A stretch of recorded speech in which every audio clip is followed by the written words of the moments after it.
स्थापकाय च धर्मस्य सर्वधर्मस्वरूपिणे अवतारवरिष्ठाय रामकृष्णाय ते नमः। ॐ जननीं शारदां देवीं रामकृष्णं जगद्गुरुं पादपद्मे तयो श्रित्वा प्रणमामि मुहुर्मुहुः। ॐ नमो श्रीयतिराजाय विवेकानन्दसूरये सच्चित्सुखस्वरूपाय स्वामिने तापहारिणे।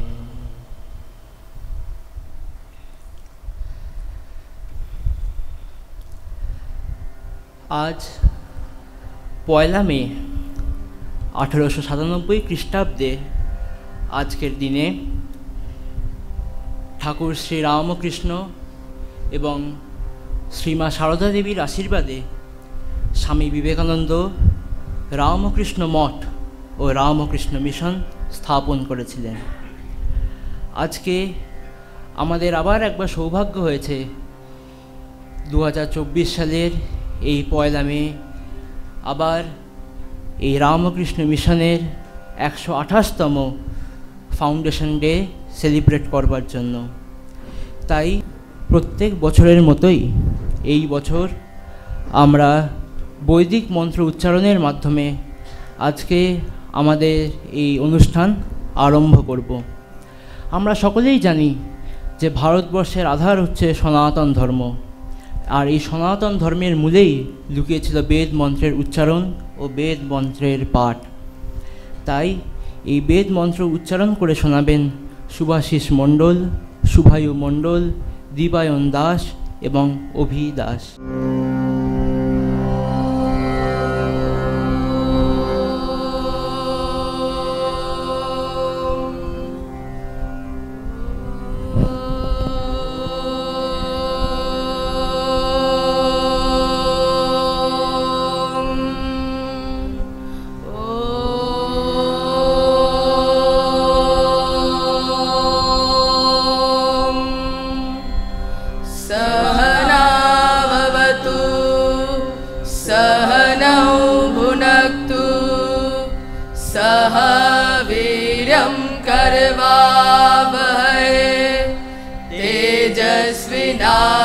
तेजस्विनावधीतमस्तु मा विद्विषावहै।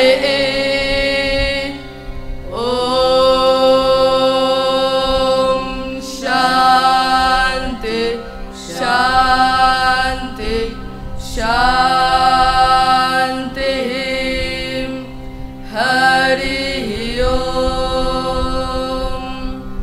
सहस्रशीर्षं देवं विश्वाक्षं विश्वशम्भुवं विश्वं नारायणं देवम् अक्षरं परमं पदं विश्वतः परमानित्यं विश्वं नारायणगं हरिं। विश्वमेवेदं पुरुषस्तद्विश्वमुपजीवति पतिं विश्वस्यात्मेश्वरगं शाश्वतगं शिवमच्युतं नारायणं महाज्ञेयं विश्वात्मानं परायणं नारायणपरो ज्योतिरात्मा नारायणः परः नारायणपरं ब्रह्म तत्त्वं नारायणः परः नारायणपरो ध्याता ध्यानं नारायणः परः यच्च किञ्चित् जगत् सर्वं दृश्यते श्रूयतेऽपि वा अन्तर्बहिश्च तत्सर्वं व्याप्य नारायणः स्थितः अनन्तमव्ययं कविगं समुद्र्यन्तं विश्वशम्भुवम् पद्मकोशप्रतिकाशकं हृदयं चाप्यधोमुखम् अधोनिष्ठावितस्यान्ते नाभ्यामुपरि तिष्ठति ज्वालमालाकुलं भाति विश्वस्यायतनं महत् सन्ततगं शिलाभिस्तु लम्बत्याकोशसन्निभम् तस्यान्ते सुशिरगं सूक्ष्मं तस्मिन् सर्वं प्रतिष्ठितम् तस्य मध्ये महानग्निर् विश्वार्चिर्विश्वतोमुखः शोग्रभुग्भिर्भजन्तिष्ठन् नाहारमजरः कविः तिर्यगुर्ध्वं मदशायि रश्मयस्तस्य सन्तता सन्तापयति स्वं देहम् आपादतलमस्तकः तस्य मध्ये वह्निः शिखा अनियोर्ध्वा व्यवस्थितः नीलतो यदमध्यस्था निद्वुल्लेखे बभास्वरा नीवारशुकवत्तन्वी पीताभास्वत्यनुपमा तस्या शिखया मध्ये परमात्मा व्यवस्थितः स ब्रह्म स शिवः स हरिश्चेन्द्र सोऽक्षरः परमस्वराट् ऋतगं सत्यं परं ब्रह्म पुरुषं कृष्णपिङ्गलम् ऊर्ध्वरेतं विरूपाक्षं विश्वरूपाय वै नमो नमः ॐ नारायणाय विद्महे वासुदेवाय धीमहि तन्नो विष्णुः प्रचोदयात् ॐ सहना भवतु सहनौ भुनक्तु सह वीरं करवावहै तेजस्विनावधीतमस्तु मा विद्विषावहै ॐ शान्ति शान्ति शान्तिः हरिः ॐ तत्सत्। স্টেজে ডেকে নেব অদ্বৈত আশ্রমের পূজনীয় স্বামী কবিশানন্দজি মহারাজকে। জয় বিবেকানন্দ গুরুহর জয় বিবেকানন্দ গুরুহর ভুবন মঙ্গল কারি চির समाधि गिरि शिखर से चिर समाधि गिरि शिखर से नर सेवा हित आए धर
लुप्त पदवी फिर से मांगो, सुप्त दैव जागो रे जागो। लुप्त पदवी फिर से मांगो, सप्तलोक के तुम अधीश्वर, सप्तलोक के तुम अधीश्वर। दीप्तवाणी श्रीधरा को, जय विवेकानंद गुरुवर, भुवन मंगल हारी। चिर समाधि गिरि शिखर से, चिर समाधि गिरि शिखर से, नर सेवा हित आए धरा पर। जय विवेकानंद गुरुवर।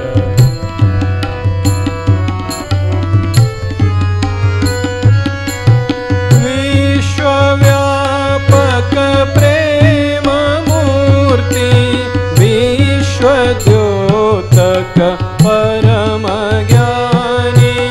विश्वव्यापक प्रेम मूर्ति, विश्वद्योतक परम ज्ञानी। विश्वमुक्ति समर्पितात्मा, विश्ववन्द्य जयतु जय जय। विश्वव्यापक प्रेम मूर्ति, विश्वद्योतक परम ज्ञानी। विश्वमुक्ति समर्पितात्मा, विश्ववन्द्य जयतु जय जय। जय विवेकानंद गुरुवर, भुवन मंगल हारी। चिर समाधि गिरि शिखर से, नर सेवा हित आए धरा पर। जय विवेका, जय विवेका, जय विवेकानंद गुरुवर। স্বামীজি কি ছিলেন তিনি? আমরা কথায় জানি যে Swami Vivekananda was that heroic soul who was destined to take the entire universe in his two hands and change it. এই ছিলেন স্বামীজি। এই রামকৃষ্ণ মিশন তো স্থাপন হলো, কিন্তু এই রামকৃষ্ণ মিশনের ভাবধারা, রামকৃষ্ণ মিশনের কাজ পৃথিবীর কোণে কোণে প্রত্যেকটা দেশে, প্রত্যেকটা রাজ্যে ছড়াবে কারা? তার জন্য দরকার যুবক, ভারতবর্ষীয় যুবক। স্বামীজি বলছেন, my faith is in the youth generation, the young generation. Out of them will come my workers. They will work out the whole problem like lions. Fear not, not even death. Onward, my lads. The whole world requires light. It is expectant. তাই এই ভারতবর্ষে যুব সম্প্রদায়ের উদ্দেশ্যে স্বামী বিবেকানন্দ কি বলছেন, যাতে আমরা এই ভারতবর্ষের যুবকবৃন্দ পৃথিবীর কোণে আমরা কি বাণী ছড়াতে পারি বা কীভাবে এই জগৎ সংসারে আমরা উন্নতি আনতে পারি, সেটাই আলোকিত করে শোনাবে রাহুল দাস। নমস্কার, আমার নাম রাহুল দাস। এখানে উপস্থিত সকল মহারাজ এবং গুরুজনদের আমার প্রণাম এবং আমার সহপাঠীগণদের ভালোবাসা জানিয়ে আমি আমার আজকের বক্তৃতা শুরু করতে চলেছি। আজকের আমার বক্তৃতা ভারতের যুব সম্প্রদায়ের প্রতি। স্বাধীনতা লাভের সময় থেকে সারা দেশের যুবকদের মধ্যে আমাদের জাতিকে পুনর্গঠিত করার জন্য প্রবল উৎসাহ জেগেছে। এটা খুবই প্রশংসনীয়, কিন্তু কথা হচ্ছে ভবিষ্যতে ভারত কী রকম হবে সে সম্বন্ধে একটা পরিষ্কার ধারণা থাকা দরকার। যেমন কোনো চিত্রশিল্পী ইচ্ছে হলেই ক্যানভিসে রং মাখাতে শুরু করে না। আগে সে ভাবে তাকে কি আঁকতে হবে, তারপর সে তার কল্পনার মাধ্যমে সে আঁকাটিকে ক্যানভিসে ফুটিয়ে তোলে। তেমনি তাদেরকেও ভবিষ্যতে ভারত কী রকম হবে সে সম্বন্ধে একটা পরিষ্কার ধারণা থাকা দরকার। তারপর জাতি গঠনের কাজে নামা উচিত। ভারতকে কি একটি প্রবল সামরিক শক্তিসম্পন্ন জাতিরূপে গড়ে তুলতে চাও? আমার মনে হয় তোমরা তা চাও না, কারণ সামরিক শক্তি সর্বস্ব জাতি দীর্ঘজীবী হয়নি।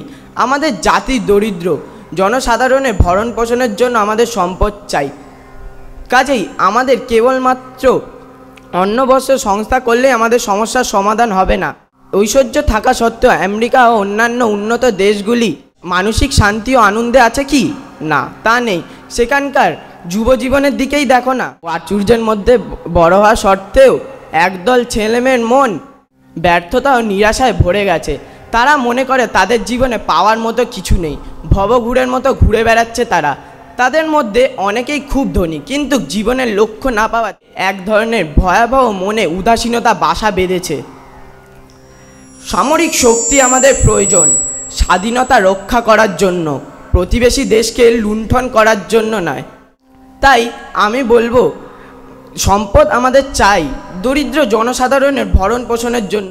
অতি সমৃদ্ধশীল হওয়াই আমাদের জাতির আদর্শ হতে পারে না। কাজেই আমি বলবো, তোমরা ভারতের প্রাচীন ইতিহাস পড়ে দেখো। অশোক, চন্দ্রগুপ্ত, কনিষ্ক ও অন্যান্যদের সময় ভারত কত শক্তি সম্পদের সুখে কত উন্নত ছিল। স্পষ্ট বোঝা যায় বৈদিক যুগ ও বৌদ্ধ যুগে আমাদের কতগুলো মহান আদর্শ ছিল, যা ভারতকে অতীতে মহান করে তুলেছিল।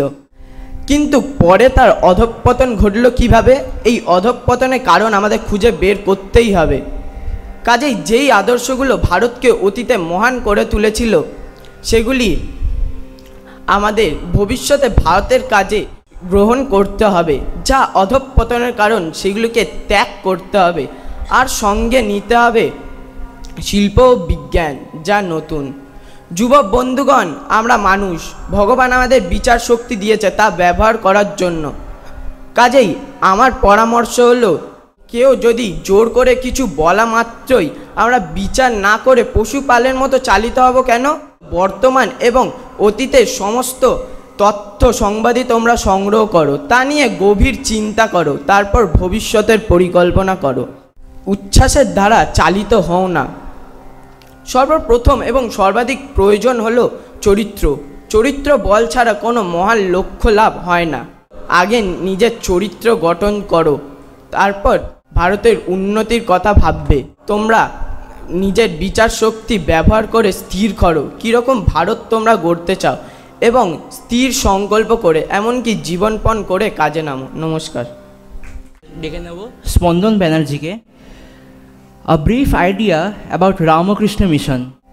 My humble pranams to all the revered monks and to all the devotees present over here, and my heartfelt love to all my sisters and brothers who have taken out their time to spend this auspicious moment with us. I, Spandan Banerjee of Vivekananda Study Circle, Advaita Ashram, Kolkata, would like to deliver a speech on a brief idea about Ramakrishna Mission. On this very special day, in the year 1897, a meeting was held in the house of Balaram Bose at Bagh Bazar. There, Swamiji explained the aims and objectives of this organization he had in his mind. He said it would preach Sri Ramakrishna's message of divinity of mankind and also show by work how that divinity can be realized. On 5th May 1897, the new order was named Ramakrishna Mission Association, where Swamiji became the General President and Swami Brahmananda the President of the Calcutta Center. The motto of this new monastic order became Atmanu Mokshartham Jagat Hitayacha, which is a shloka of Rig Veda, which means for the salvation or mukti of our individual self and for the well-being of all on earth. It is a philanthropic, spiritual and apolitical organization. Today, the worldwide activities of Ramakrishna Math and Mission are monitored from its headquarters at Belur Math. Approximately, there are 1900 monks and brahmacharis who propagate the gospel of Sri Ramakrishna. The organization have been playing an important role in preaching the ideals of Advaita Vedanta, also known as non-dualism, as well as the 4 yogas, namely Karma, Bhakti, Jnana and Raja Yoga. The symbol of Ramakrishna Math and mission signifies the 4 yogas perfectly. The expanse of waters of the lake in the form of waves represents Karma, the lotus Bhakti, the rising sun Jnana. The serpent coiling round stands for the awakened Kulakundalini power, and the swan symbolizes the Paramatma or the Supreme Self. Thus, it conveys the idea when Raja Yoga comes into union with Karma, Bhakti and Jnana Yoga, Paramatma is realized. The organization also plays a major role in contributing towards the society the elixir of education through their various school, colleges, institutions providing various courses. Besides that, the organization also nurtures the moral dignity of the society as a whole. They dedicatedly work to help poor in the spirit of God in man, improve the conditions of women, and fight against the age-old superstitions and irrational beliefs. I would like to end my speech with the prophetic words of Swamiji that the spiritual impact that has come here to Belur Math will last 1500 years. Thank you. স্তোত্রপাঠ পরিবেশন করে শোনাবেন অদ্বৈত আশ্রম পূজনীয় মহারাজ স্বামী কবিশানন্দজি।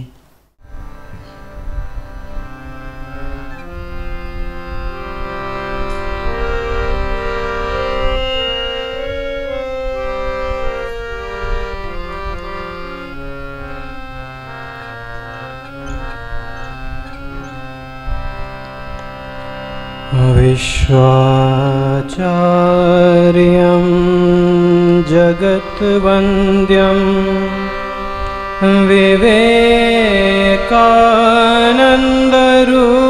विवेकानन्दरूपिणं वीरेश्वरात् समुत्पन्नं सप्तऋषिमण्डलागतं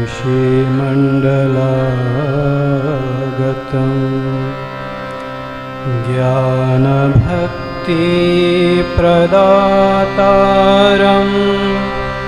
पद्माक्षगौरविग्रहं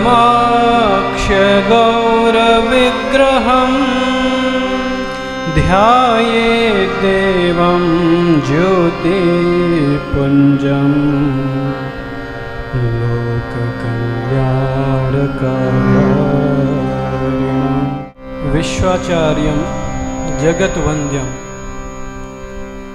युग नायक स्वामी विवेकानंद के श्री चरणों में प्रणाम करते हुए रामकृष्ण मिशन के 128वें स्थापना दिवस में अद्वैत आश्रम की ओर से मैं आप सभी का हार्दिक स्वागत और अभिनंदन करता हूँ।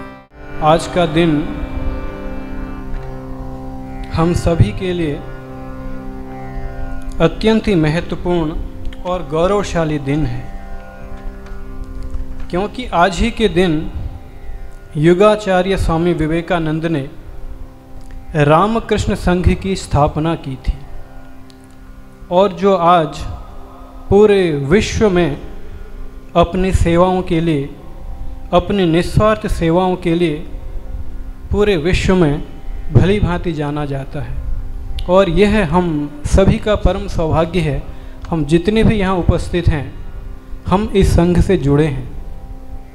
यह संघ स्वामी विवेकानंद की विश्व को देन है, विश्व को एक उपहार है स्वामी विवेकानंद के द्वारा दिया हुआ। और आज जो भी कार्यक्रम आप लोग यहाँ देखने जा रहे हैं, इस कार्यक्रम की मूल परिकल्पना श्रद्धेय स्वामी अनीशानंद जी महाराज ने रखी है और इस कार्यक्रम का संचालन हमारे ही स्टडी सर्कल के एक होनहार छात्र द्वैपायन के द्वारा प्रस्तुत की जाएगी। स्वामी विवेकानंद ने जब इस संघ की स्थापना की थी तो 3 मूल बातों पर उन्होंने विशेष ध्यान दिया था। और पहली बात यह है, प्रथम सिद्धांत वह है त्याग का। हर व्यक्ति अपने जीवन में शांति चाहता है और वह त्याग के बिना अधूरी है। जिसके जीवन में त्याग नहीं है उसके जीवन में शांति भी नहीं है। तो सबसे पहले त्याग पर स्वामी विवेकानंद जी ने विशेष जोर दिया और उसके बाद है सत्य। सत्य ही ईश्वर है और जैसा कि श्री रामकृष्ण कहते थे, ईश्वर लाभ ही मनुष्य जीवन का मुख्य उद्देश्य है। और अंतिम बात जो स्वामी विवेकानंद ने बताई वह है प्रेम। तो रामकृष्ण संघ के 3 स्तंभ हैं, त्याग, सत्य और प्रेम। प्रेम ही सब प्राणियों के पुण्य पथ का द्वार है, प्रेम ही से जगत का होता सदा उपकार है। जिस हृदय में प्रेम का उठता नहीं उद्गार है, व्यक्ति वह निस्सार है, वह मनुज भू का भार है। स्वामी जी के शब्दों में यदि देखें तो वे कहते हैं कि जिस व्यक्ति के भीतर में प्रेम भावना नहीं है, मानवता के प्रति प्रेम नहीं है, अपने मानव भाइयों के प्रति सहयोग की भावना नहीं है, ऐसा व्यक्ति पूरे पृथ्वी में भार स्वरूप है, वह मानव कहलाने योग्य है ही नहीं। तो ये 3 स्तंभ हैं जिन्हें हमेशा अपने सामने रखना चाहिए। और 2 महत्वपूर्ण बातें ये थी कि आत्मनो मोक्षार्थम और जगत हिताय च। इसी उद्देश्य से रामकृष्ण संघ की समस्त गतिविधियां परिचालित होती हैं। और सेवा के आदर्श को यदि देखें तो व्यक्ति को व्यक्ति न मानकर शिव की अभिव्यक्ति मानकर ही उसकी सेवा हो, और यह रामकृष्ण संघ के सभी केंद्रों के द्वारा धरातल पर अपनाई जाती है। यह एक सेवा भावना है। यही स्वामी विवेकानंद की भावना थी इस संघ के पीछे।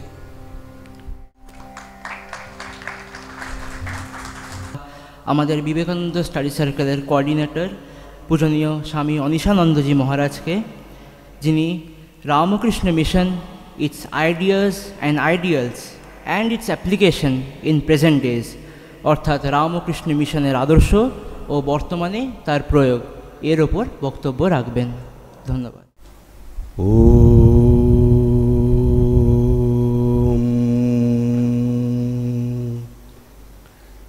स्थापकाय च धर्मस्य सर्वधर्मस्वरूपिणे अवतारवरिष्ठाय रामकृष्णाय ते नमः।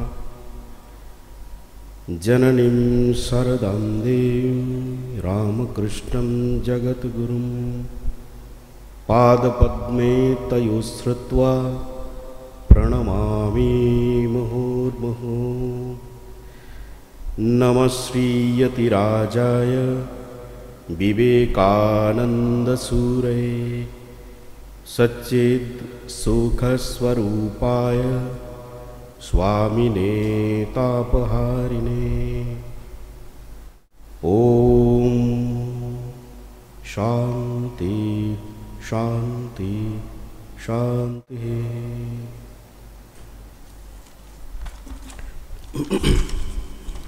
অদ্বৈত আশ্রমের পক্ষ থেকে উপস্থিত সকল ভক্তমণ্ডলী,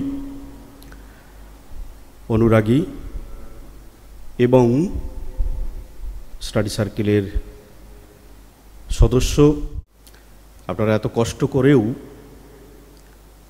এই গরমের মধ্যে আপনারা এসেছেন। আমাদের হলে আমরা জায়গা দিতে পারছি না, পিছনে অনেক লোক বসে আছেন গরমের মধ্যে কষ্ট করে। আমরা অনুরোধ করব আপনারা একটু কষ্ট করে একটু মানিয়ে নেবেন। যাই হোক, পরিস্থিতির সঙ্গে মানিয়ে নেওয়াটাই আমাদের মনুষ্য জীবনের একটা সবচেয়ে বড় কোয়ালিটি। আমরা যে কোনো পরিস্থিতির সঙ্গে যে কোনো সময় যে কোনোভাবে আমরা ঠিক মিলিয়ে নিতে পারি, অ্যাডজাস্ট করে নিতে পারি। এটাই তো মনুষ্য জীবনের কোয়ালিটি, নাহলে আমরা মানুষ কেন? আজকের দিনটি একটি বিশেষ দিন, আপনারা প্রথম থেকেই শুনে আসছেন যে আজকের দিনটি হলো রামকৃষ্ণ মিশনের প্রতিষ্ঠা দিবস। আরেকটি আজকে বিশেষ একটি ঘটনা ঘটল, সেটি হলো যে আমাদের নতুন প্রেসিডেন্ট মহারাজ আজকে দায়িত্ব নিলেন, তার অভিষেক হলো। তিনি আজকে থেকে আমাদের সংঘের সংঘগুরু হিসাবে স্বামী গৌতমানন্দজি মহারাজ, এখানে অনেকেরই হয়তো গুরু তিনি অধিষ্ঠিত হলেন। স্বামীজি, আমি খুব তাড়াতাড়ি একটু সংক্ষেপে বলবো, সময় আমাদের অতি সংক্ষিপ্ত। স্বামীজি যখন ঠাকুরের শরীর চলে গেল, স্বামীজি বেরিয়ে পড়লেন আসমুদ্র হিমাচল পরিব্রাজক রূপে। সারা ভারতবর্ষ ঘুরলেন, পাহাড় পর্বত নদী নালা কত জায়গা তিনি ঘুরেছেন পায়ে হেঁটে। ধনী দরিদ্র এমনকি রাজারও অতিথি হয়েছেন তিনি। অনাহারে অর্ধাহারে কোনোদিন হয়তো দিনের পর দিন কোনো খাবারই জুটেনি, এরকম পরিস্থিতিতে তিনি দিন কাটিয়েছেন। দিনের পর দিন, মাসের পর মাস, কয়েকটা বছর কাটানোর পর গোটা ভারতবর্ষ তিনি ঘুরে দেখলেন। ভারতবর্ষের তৎকালীন যে দুর্দশার কারণ সেটি তিনি আবিষ্কার করলেন। কোথায় গিয়ে? পাহাড়ে গেলেন না, পাহাড়ে গিয়েছিলেন কিন্তু সেখান থেকে নেমে এলেন, উল্টো দিকে গেলেন। সবাই যেদিকে যায় তপস্যার জন্য, আমরাও যাই। যারা তপস্বী, যারা সাধন ভজন করেন, যারা আধ্যাত্মিক জীবনের পিপাসু, তারা সকলেই যান উত্তর দিকে, দক্ষিণ দিকে কেউ যান না। স্বামীজি গেলেন উল্টো দিকে। সবটাই প্রথম থেকেই স্বামীজির জন্য সব কিছু উল্টো। কন্যাকুমারীতে গিয়ে ধ্যানে বসলেন। 3 দিন ধ্যান করার পর তিনি ভারতবর্ষের দুর্দশার কারণটি আবিষ্কার করলেন এবং তার রিমেডি কি আছে সেটিও তিনি বললেন, যে ভারতবর্ষের দুর্দশার কারণ অশিক্ষা, নারী জাতির অবমাননা, আর দরিদ্র মানুষকে পিছনে ফেলে রাখা, নিপীড়ন করা। এটি হচ্ছে ভারতবর্ষের দুর্দশার মূল কারণ। ধর্মের প্রতি অবিশ্বাস, এটাও ছিল।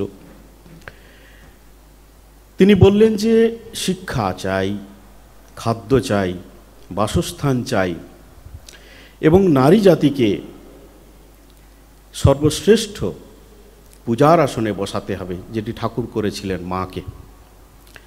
তাহলে ভারতবর্ষ উঠে আসবে।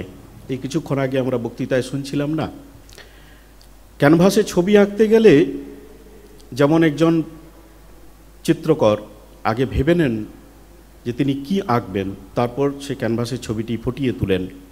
স্বামীজিও ভারতবর্ষের উন্নতির কথা ভাবছিলেন। তার মানসপটে তখন ভেসে উঠেছিল যে কি করে ভারতবর্ষের উন্নতি করা যায়, সেই রিমেডিটি তিনি বলেছিলেন।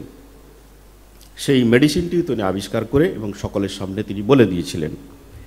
তারপর তিনি দক্ষিণ ভারত পরিক্রমা করে 1893 খ্রিস্টাব্দে চলে গেলেন আমেরিকা। আমেরিকাতে বহু কষ্ট করেছেন, কয়েক মাস ছিলেন। 11 সেপ্টেম্বর পর্যন্ত তাকে অপেক্ষা করতে হয়েছে, তিনি আগেই পৌঁছে গেছিলেন।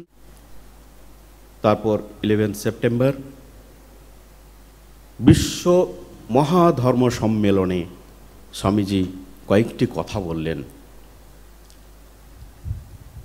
ঠাকুরের ভাবধারা, যেটি যত মত তত পথ, সেই ভাবেরই তিনি ব্যক্ত করলেন নিজের কথায়, যে আমরা সমস্ত ধর্মকে বিশ্বাস করি, গ্রহণ করি। সমস্ত ধর্মই ঠিক ধর্ম। পবিত্রতা, সাধুতা এটি কারো নিজের সম্পত্তি নয়, এগুলি সব ধর্মেরই সম্পত্তি। 3 বছর ধরে ইউরোপ এবং আমেরিকাতে বেদান্ত প্রচার করে যখন তিনি বুঝলেন যে ঠাকুরের ভাবধারা একটু প্রতিষ্ঠিত হয়েছে, এরপর বিদেশ থেকে যদি স্বদেশে ফেরা যায় তাহলে হয়তো বিদেশের কাজটি ব্যাহত হবে না।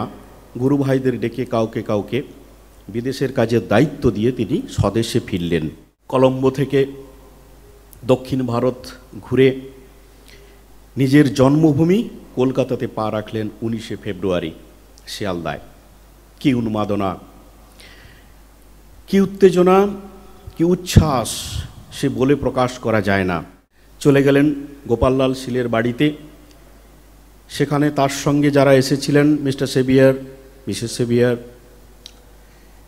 এবং গুডউইন সহ অন্যান্য যারা ব্রিটিশ পিপল, তার শিষ্যা যারা এসেছিলেন, তারা গোপাললাল শীলের বাগান বাড়িতে থাকলেন।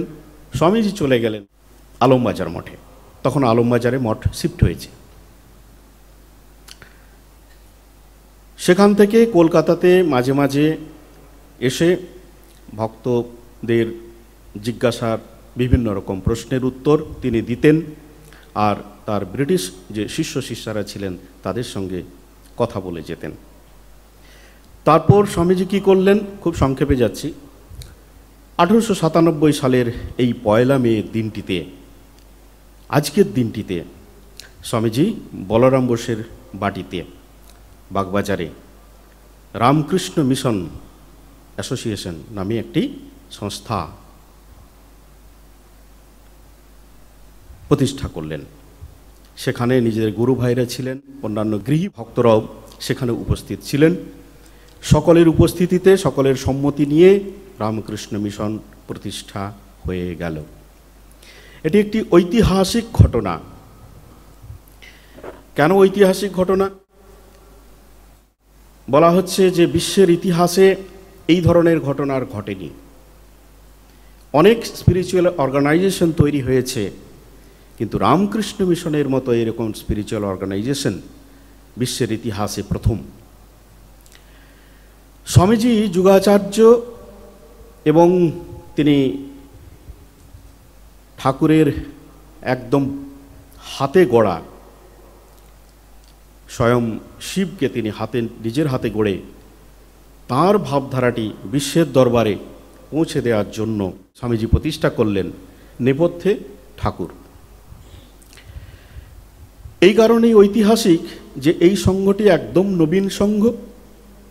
আপনারা দেখছেন 128 বছর মাত্র বয়স, এর মধ্যে তার বিস্তার, তার ভাবনা, তার প্রচার কি পরিমাণ বিস্তৃত হয়েছে সারা বিশ্বে। আরেকটি কারণে এটি ঐতিহাসিক। আমরা দেখেছি, পড়েছি যে ভগবান শঙ্করাচার্য তিনি যখন অদ্বৈতবাদ প্রতিষ্ঠা করলেন, করার পরে সেটি ধরে রাখার জন্য 4টি মঠ তিনি প্রতিষ্ঠা করে গেলেন ভারতবর্ষের 4টি দিকে। পূর্বে গোবর্ধন মঠ, যেটি পুরীতে আছে, পশ্চিমে দ্বারকা মঠ, উত্তরে যোশী মঠ, যেটি জ্যোতির্মঠ বলা হয়, আর দক্ষিণে সিঙ্গেরি মঠ। 4টি মঠ প্রতিষ্ঠা করলেন। কিন্তু তার সঙ্গে সঙ্গে তিনি কি করলেন, পুজোরও ব্যবস্থা করলেন। অদ্বৈতবাদে নির্গুণ নিরাকার ব্রহ্ম যেখানে, সেখানে তো কাকে কে পুজো করবে, কিন্তু তাও তিনি একটা পুজোর ব্যবস্থা করে গেলেন 4টি মঠে। উল্টো দিকে স্বামীজি এখানে কি করলেন, এমন একটি মঠ প্রতিষ্ঠা করলেন। বেলুন মঠ প্রতিষ্ঠিত হলো 1898 সালে। তার পরের বছর 1899 সালের 19শে ফেব্রুয়ারি প্রতিষ্ঠিত হলো কে, এই অদ্বৈত আশ্রম মায়াবতীতে। সেখানে তিনি এমন একটি ব্যবস্থা করলেন যে সেই মঠটি শুধু কর্ম এবং ধ্যানের জন্য হবে, আর কিছু হবে না, পুজো টুজো চলবে না সেখানে, কর্ম এবং ধ্যানের জন্য। এইখানেই হচ্ছে একটা ঐতিহাসিকতা। অদ্বৈতবাদকে তিনি রাখলেন আমাদের ডেস্টিনেশন, আমাদের গোল, কিন্তু বেলুড় মঠের মতো একটি মঠও প্রতিষ্ঠা করলেন যেখানে পুজো আর্চা, সমস্ত যারা দ্বৈতবাদী ভক্ত তারা অদ্বৈতবাদে উঠবে, তার ডেস্টিনেশনে পৌঁছবে এই দ্বৈতবাদের মধ্য দিয়ে। সেটাও করলেন, বেলুড় মঠও করলেন, আবার মায়াবতীও করলেন। এই কারণে এটি একটি ঐতিহাসিক ঘটনা। এই সংঘের ইতিহাসে স্পিরিচুয়াল আধ্যাত্মিক জগতের একটি ঐতিহাসিক ঘটনা হিসাবে আমরা ধরে নিতে পারি। সেখানের উদ্দেশ্যটি কি ছিল একটু আমরা দেখে নিই। মানবের হিতার্থ শ্রীরামকৃষ্ণ যে সকল তত্ত্ব ব্যাখ্যা করে গেছেন এবং কার্যে তাঁহার জীবনে প্রতিপাদিত করিয়াছেন, তাদের প্রচার এবং মানুষের দৈহিক, মানসিক, পারমার্থিক উন্নতিকল্পে যাতে সেই সকল তত্ত্ব প্রযুক্ত হতে পারে তদ বিষয়ে সাহায্য করা এই মিশনের উদ্দেশ্য। বিশাল ব্যাপার। ভগবান শ্রীরামকৃষ্ণ এসেছিলেন, তিনি তত্ত্ব দিয়ে গেছেন। মনুষ্য জীবনের উদ্দেশ্য এই জন্য বলছিল ঈশ্বর লাভ। যত মত তত পথ, ব্রহ্ম শক্তি এক। তারপরে কোথাও বলছেন সংসার মায়া, এটাও এক। এই যে জন্ম মৃত্যু চক্র, এটাই সংসার। তোমাদের চৈতন্য হোক, এরকম বাছা বাছা কিছু কথা শ্রীরামকৃষ্ণ বলে গেছেন। আপনারা কথামৃতে পড়েছেন। সেই কথাগুলি যেন বেদ বাক্য। বেদে যেমন 4টি মহাবাক্য আছে, সেরকম এগুলি যেন এক একটি মহাবাক্য, সেরকম বলে গেলেন। এবং শুধু বললেন তা নয়, নিজের জীবনে যত মত তত পথ, আর ঈশ্বরলাভী মনুষ্য জীবনের উদ্দেশ্য, এগুলোতে তিনি করে দেখিয়েছেন। তার জন্যই তো বলতে পেরেছেন। তো সেইটি প্রচার করতে হবে আমাদের। মানুষের দৈহিক, মানসিক, পারমার্থিক উন্নতিকল্পে যাতে এই তত্ত্বগুলো প্রযুক্ত হতে পারে, শিবজ্ঞানে জীব সেবা, এই যে কথাটি প্রযুক্ত হতে পারে, তার জন্য সাহায্য করতে হবে আমাদেরকে। এই একটা প্রথম, এটা হলো উদ্দেশ্য। ব্রত কি ধারণ করা হলো? জগতে যাবতীয় ধর্মমতকে এক অক্ষয় সনাতন ধর্মের রূপান্তর জ্ঞানে সকল ধর্মাবলম্বীর মধ্যে আত্মীয়তা স্থাপনের জন্য শ্রীরামকৃষ্ণ যে কার্যের অবতারণা করেছিলেন, তাহার পরিচালনায় এই মিশনের ব্রত। বিভিন্ন ধর্ম আছে ভারতবর্ষে, প্রধান প্রধান যেগুলি ধর্মগুলি হচ্ছে খ্রিস্টান, বৌদ্ধ, ইসলাম, জৈন, শিখ ইত্যাদি ইত্যাদি। সেই ধর্মমতের যে ধর্মমতগুলিতে অক্ষয় সনাতন ধর্মের রূপান্তর মাত্র এটি বলা হচ্ছে। অক্ষয় সনাতন ধর্ম, আমাদের যে সনাতন ধর্ম, তারই এক একটি রূপান্তর অন্য ধর্মগুলো। এই জ্ঞানে সকল ধর্মাবলীর মধ্যে আত্মীয়তা স্থাপন আমাদের করতে হবে, যেটি যত মত তত পথের কথা ঠাকুর বলেছেন। আত্মীয়তা স্থাপন, কোনো ধর্ম নিন্দনীয় নয়। স্বামীজি যেটি বলেছিলেন চিকাগো ধর্ম মহাসম্মেলনে, আমরা শুধু অন্য ধর্মকে মানি না, গ্রহণও করি, সেইটি আমাদের করতে হবে যদি ঠাকুরের আদর্শকে আমরা মেনে চলি। এই ব্রত আমাদের নিতে হবে। এটা হচ্ছে এই মিশনের ব্রত। কার্যপ্রণালী কি? মানুষের সাংসারিক ও আধ্যাত্মিক উন্নতির জন্য বিদ্যাদানের উপযুক্ত লোক শিক্ষিতকরণ, শিল্প ও সমুপজীবিকার উৎসাহবর্ধন এবং বেদান্ত অন্যান্য ধর্মভাব শ্রীরামকৃষ্ণ জীবনে যেরূপ ব্যাখ্যাত হইয়াছিল তাহা জনসমাজে প্রবর্তন। দেখুন, স্বামীজি সেই সময় বলছেন মানুষের সাংসারিক উন্নতিও হবে, আবার আধ্যাত্মিক উন্নতিও করতে হবে। শিল্প সেটাও রাখতে হবে, আধ্যাত্মিকতাও রাখতে হবে, দুটো, কোনোটাকেই বাদ দেওয়া হচ্ছে না। জীবনটাই যে আমাদের ধর্ম, সেটা পুরোটা এই কথাটার মধ্য দিয়ে যেন অনেকটা ব্যক্ত হচ্ছে। ঠাকুর কি বলেছিলেন? খালি পেটে ধর্ম হয় না। তাহলে কি দরকার? সাংসারিক উন্নতিও দরকার আছে। পেটটি ভরলে তখন ভগবানের নাম করতে সুবিধা হয়, খালি পেটে ইচ্ছে হয় না। জপ করতে খালি পেটে যদি বলা হয় 2 দিন উপোস দিয়ে শুয়ে পড়বে, সবাই পারবে না। অতএব খালি পেটে ধর্ম হয় না, এটা ঠিক। তার জন্য সাংসারিক উন্নতি, শিল্প চাই, বিজ্ঞান চাই, হ্যাঁ, সব রকম চাই। অর্থাৎ মানুষের যে বেসিক নিড যেগুলো আছে, অন্ন, বস্ত্র, খাদ্য, বাসস্থান এবং শিক্ষা, সবটাই দরকার আছে একটা মানুষকে স্পিরিচুয়ালি আপলিফমেন্ট হতে গেলে। সেটাই এখানে বলা হচ্ছে। ভারতবর্ষে নগরে নগরে আচার্যব্রত গ্রহণ অভিলাষী গৃহস্থ বা সন্ন্যাসীদের শিক্ষার জন্য আশ্রম স্থাপন এবং তাহারা দেশ দেশান্তরে গিয়ে জনমানবকে কীভাবে শিক্ষিত করতে পারে তার উপায় অবলম্বন। সন্ন্যাসীদেরকে শিক্ষিত করা হবে, গৃহস্থদেরকেও শিক্ষিত করা হবে ঠাকুরের ভাবকে দেশ দেশান্তরে ছড়িয়ে দেওয়ার জন্য। আর এই মিশনের যে উদ্দেশ্য এবং লক্ষ্য সেটা কি, যেটি এটি একটি আধ্যাত্মিক অর্গানাইজেশন, সেবামূলক অর্গানাইজেশন।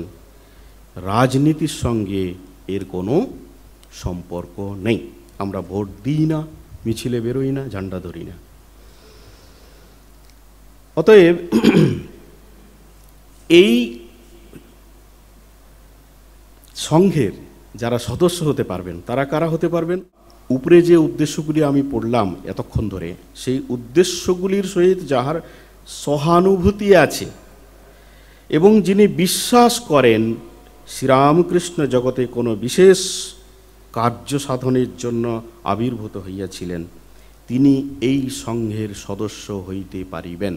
এরপরে সংঘ তো প্রতিষ্ঠা হলো, আপনারা শুনে নিলেন, তারপরে কাগজে পড়ে নিলেন কি ব্রত আছে, লিফলেটে ছাপিয়ে বের করে দেওয়া হলো। সেই সময় হয়তো হয়েছিল এরকম, কিন্তু কাগজে কলমে তো বেরোলে হবে না। এই যে ব্রত হলো, উদ্দেশ্য হলো, তার কার্যপ্রণালী ইত্যাদি ইত্যাদি যেগুলো হলো, এগুলো কি কার্যকারী হচ্ছে?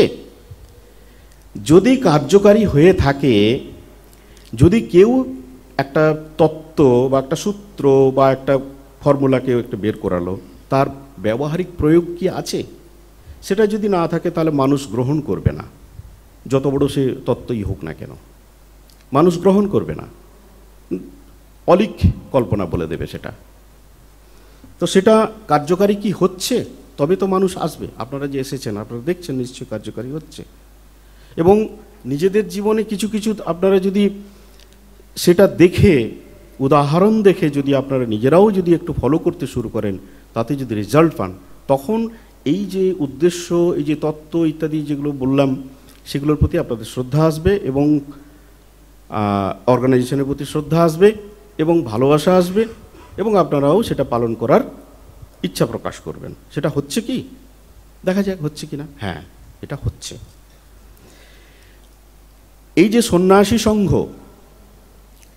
আমরা ঠাকুর যে উদ্দেশ্যর কথা বলেছিলেন, আত্মনমোক্ষার্থম জগদ্ধিতায় হচ্ছে যে সংঘ, যে মোটো নিয়ে সংঘ তৈরি হয়েছে, তারপরে ঠাকুর যা বলেছিলেন শিবজ্ঞানে জীব সেবা, ঈশ্বর লাভী মনুষ্য জীবনের উদ্দেশ্য ইত্যাদি, এই যে কথা বাছা বাছা কথাগুলি, চোখা চোখা কথাগুলি, এগুলি কি জীবনে প্রতিফলিত হচ্ছে কারো? সেটা তাহলে এখানে একটু দেখা যাক কি হচ্ছে কিনা। হ্যাঁ, সেটা হচ্ছে। আমাদের ভক্তদের মধ্যে থেকেও সাড়া পাওয়া যাচ্ছে।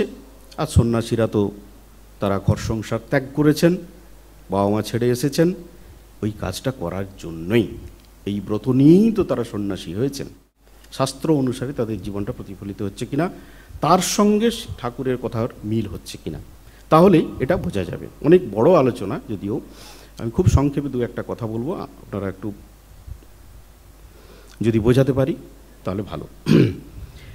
কর্মণ্যেবাধিকারস্তে মা ফলেষু কদাচন, মা কর্মফল হেতু মাতে সঙ্গস্ত কর্মণি, কর্মণ্যেবাধিকারস্তে মা ফলেষু কদাচন। কর্মেই তোমার অধিকার, ফলে নয়।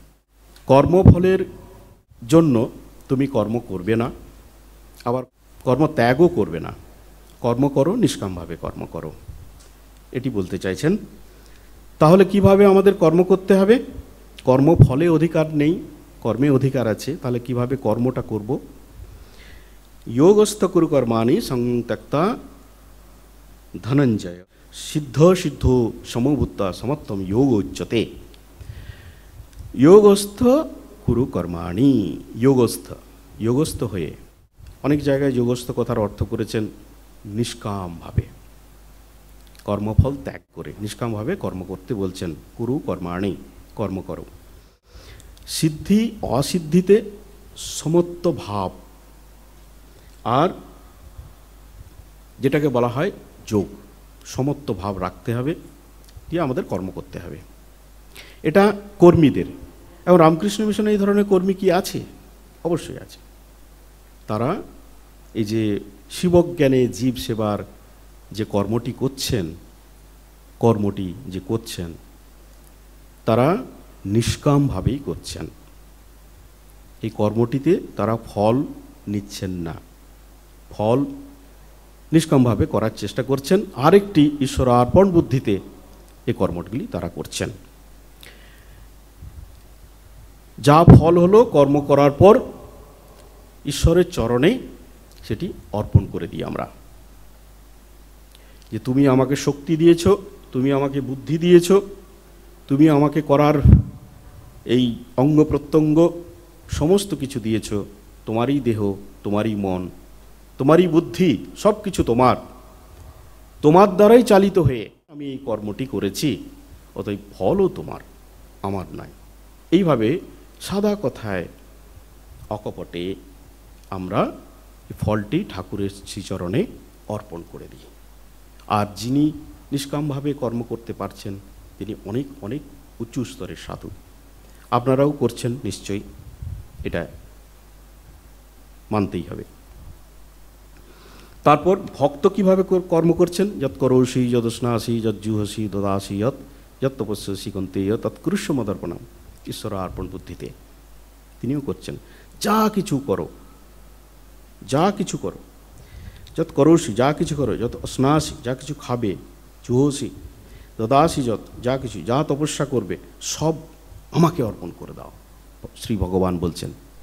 তা আমরা তো করছি। তো আমরা সারাদিনের পর কর্মটর্ম করে ভগবানের পায়ে অর্পণ করে দিচ্ছি। এটি ভক্তিভাবের একটা, যারা ভক্তিভাব নিয়ে করে তারা। ঈশা উপনিষদের যে শ্লোকটি আছে, ঈশাবাস্যম ইদম সর্বম যৎকিঞ্চ জগত্যাম জগতেন তক্তেন ভঞ্জিতা মা গৃধ কস্য সিদ্ধনম। ঈশাবাস্যম ইদম সর্বম যৎকিঞ্চ জগত্যাম জগৎ, এই যৎকিঞ্চ জগত্যাম জগৎ, এই জগতে যা কিছু আছে, মানে কি আছে? ইট, কাঠ, পাথর, মাটি, জল, বায়ু, মানুষ, কীটপতঙ্গ, পশু পাখি, গাছপালা ইত্যাদি ইত্যাদি ইত্যাদি ইত্যাদি যা কিছু আছে, যেগুলি বলা হচ্ছে অনিত্য, নিত্য নয়। অনিত্য মানে তিন কালে যার অস্তিত্ব থাকে না, এগুলো অনিত্য। সবাই অনিত্য। আমরা আজ আছি, হয়তো কাল নেই, একদিন ছিলাম, অতীতে ছিল, বর্তমানে আছে, ভবিষ্যতে থাকবে না। অনিত্য পদার্থ। এই অনিত্য পদার্থ যারা, যেই পদার্থ বা বস্তু যেগুলি আছে, যা কিছু আছে জগতে, ঈশাবাস্যম ইদম সর্বম, ঈশাবাস্যম সেই পরমেশ্বর, পুরুষোত্তম পরমেশ্বর দ্বারা আচ্ছাদিত করো। অর্থাৎ আচ্ছাদিত করার অর্থ ঢেকে দেওয়া নয়, যে পুরুষোত্তম পরমেশ্বরেই আছেন এই রূপে, অন্য কিছু নেই।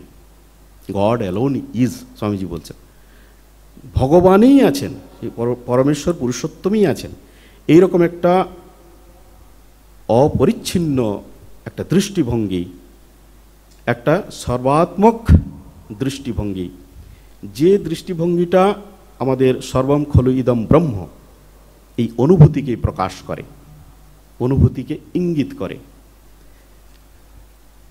অর্থাৎ আমরা যখন কর্ম করছি, শিবজ্ঞানে জীব সেবার যে কথাটি, সেই কথাটি আমরা জীবনে প্রতিফলিত করার চেষ্টা করছি। এবং এই যে উপনিষদের যে মন্ত্রটি বললাম, এই মন্ত্রের অর্থটি সর্বম খলু ইদম ব্রহ্ম, সব কিছুই ব্রহ্ম, এইভাবে তুমি ভাবো। এবং তেইন ত্যক্তেইন, এবং তাকে ত্যাগ করো। অর্থাৎ ওই অবস্তু যেগুলি আছে, অনিত্য বস্তু যেগুলি আছে, সেগুলিকে ত্যাগ করো। অর্থাৎ তার উপরে তোমার মোহ, তোমার সুখ দুঃখ আকাঙ্ক্ষা জুড়ে দিও না, সেখান থেকে আত্মাকে আলাদা করো, দিয়ে পালন করো।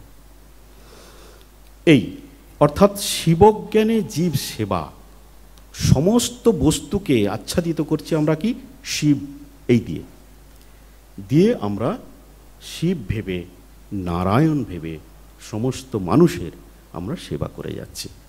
সে যেখানে যা আছে, স্কুল, কলেজ, ইউনিভার্সিটি, ডিসপেন্সারি, বন্যা রিলিফ করা বা রিহ্যাবিলিটেশন করা, এখানে পুস্তক ছাপানো হচ্ছে, সমস্ত কাজটি করা হচ্ছে শিবজ্ঞানে জীব সেবার আদর্শ কেটে।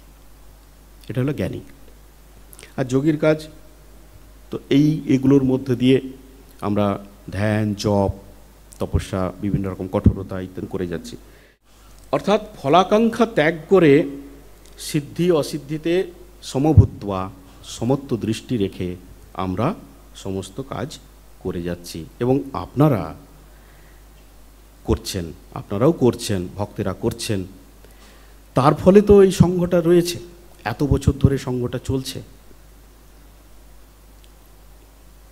সংঘ তো একার কারো নয়, সংঘটি ভক্ত অনুরাগী যারা দীক্ষিত তারা, তাছাড়াও যারা শ্রীরামকৃষ্ণকে বিশ্বাস করে, শ্রীরামকৃষ্ণের আদর্শকে মানে, সবাইকে নিয়েই এই সংঘ, সন্ন্যাসীদের একার নয়। স্বামীজি কি বলেছিলেন?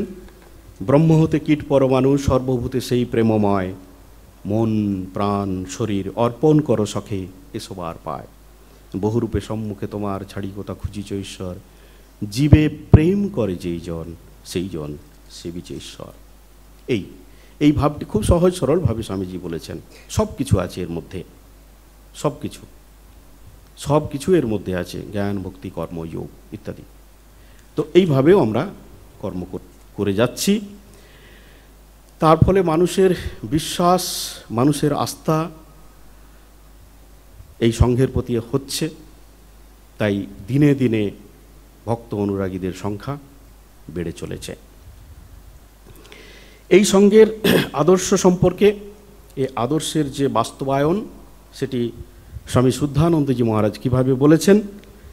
বলছেন যে দেখো, স্বামীজির কৃপায় তার ঘনিষ্ঠ সহচর্যে এসে আমি এইটুকু বুঝেছি যে তোমাদের সব কর্ম, তা রিলিফেই হোক, স্কুল কলেজেই হোক, ডাক্তারখানা হাসপাতালেই হোক, বক্তৃতা দেওয়া, ক্লাস করা, যাই হোক, সবই হচ্ছে ভগবত উপাসনা। নিষ্কামভাবে করি, ভগবত অর্পণ বুদ্ধিতে করি, আর শ্রীরামকৃষ্ণের চরণে সমস্ত কর্মফল আমরা অর্পণ করে দিই। তাঁরই মহিমা প্রচার। মিশনের প্রতিটি কাজের ভাব হচ্ছে শ্রীরামকৃষ্ণকে ব্যক্ত করা। লোকে যেন আমাদের কাজকর্ম দেখে আমাদের দিকে নয়, ঠাকুর, মা, স্বামীজির প্রতি আকৃষ্ট হয়। ঠাকুর স্বামীজিকে প্রকাশ করাই আমাদের জীবনের উদ্দেশ্য, আমাদের রামকৃষ্ণ মিশন। আর তা যদি না হয়, তাহলে বাপু এই সব কাজ তা যত বড়ই হোক না কেন, আর যাই হোক না কেন, স্বামীজির কাজ নয়, ঠাকুরের মিশনও নয়। এটি বলেছেন স্বামী শুদ্ধানন্দজি মহারাজ, স্বামীজির সন্ন্যাসী শিষ্য। এখন আমি কয়েকটি কথা বলবো, একদম শেষ পর্যায়ে এসেছি। আমাদের স্টাডি সার্কেলের মেম্বারদের উদ্দেশ্যে কয়েকটি কথা, এই কথাগুলি আমি যেখানেই যাই মোটামুটি বলি যে খুবই কাজের কথা, এই কথাগুলি ওদের মনে রাখতে বলবো। যদি কোনো খারাপ কাজ করে থাকো, তবে তার ফলের জন্য অপেক্ষা করো। আমরা সবাই, ছেলেরা তো বলে আমি করিনি, কিন্তু ফলটা তো আসবেই বাবা। তুমি যাই করো না কেন, ভালো করলেও ফল আসবে, খারাপ করলেও ফল আসবে। তাই ফলের জন্য অপেক্ষা করো। মায়ের কাছে বললে হ্যাঁ আমি করিনি, পার পেয়ে গেলে, কিন্তু ফল তোমাকে পেতে হবে। এই ফল তোমার জন্য তোলা রইল, পেতে হবে, ওটার জন্য প্রস্তুত থাকো। এমন কোনো কাজ করবে না যা বাবা মাকে বলা যাবে না। কর্ম করে যদি মনে শক্তি আসে, শান্তি আসে, জানবে তোমার চরিত্র গঠিত হচ্ছে। ওই যে চরিত্র গঠনের কথা বললো না রাহুল, সবচেয়ে প্রথমে আমাদের যেটি দরকার, সেটি হলো চরিত্র দরকার। তো তোমার যে চরিত্র গঠিত হচ্ছে, তা কী করে বুঝবে? তুমি একটা কর্ম করলে, এখানে একটা বক্তৃতা দিলে, মনে শান্তি আসছে কি, আর মনে শক্তি আসছে কি, তাহলে জানবে তোমার চরিত্র গঠিত হচ্ছে। নিজেকে বিশ্বাস রাখতে হবে, নিজে অন্যায় করেছি, তার ফল আমাকে পেতে হবে। এই নিজের উপর নিজেকে বিশ্বাস রাখতে হবে। আচ্ছা, আমরা যে কাজ করার কথা বলছিলাম, রিলিফ করার কথা বলি, ভক্তেরা যান, কাজটা কখন পুজো হয়? কাজ তো করি, কিন্তু স্বামীজির উদ্দেশ্য ছিল কি? Work and worship, work as worship, শেষকালে ওয়ার্ক ইজ ওয়ার্কশিপ। এইটা ওয়ার্ক ইজ ওয়ার্শিপ, এই তৃতীয় ধাপে আমাদের পৌঁছতে হবে। তো সেটা কিভাবে হবে? সেটা পুজো কখন হচ্ছে? ওয়ার্ক ইজ ওয়ার্শিপ, কাজটাই পুজো হয়ে যাবে। সেটা কখন? যখন কাজের মধ্যে ভক্তি এবং ভালোবাসা থাকে, তখন সেটা পুজো হয়ে যায়। না হলে সেটা কাজটা কাজের মতোই হয়, সেটা হবে পুজো, যদি ভক্তি এবং ভালোবাসা থাকে কাজের মধ্যে। তাই আমাদের কি করতে হবে? উদ্দেশ্যটাকে মহান রেখে উপায়টাকেও কিন্তু মহান উপায় করতে হবে। কাজের মধ্যে ভালোবাসা ভক্তিকে রাখতে হবে, প্রেম ভালোবাসা রাখতে হবে। মা বলেছেন সংঘ আমাদের ভালোবাসা দিয়ে তৈরি।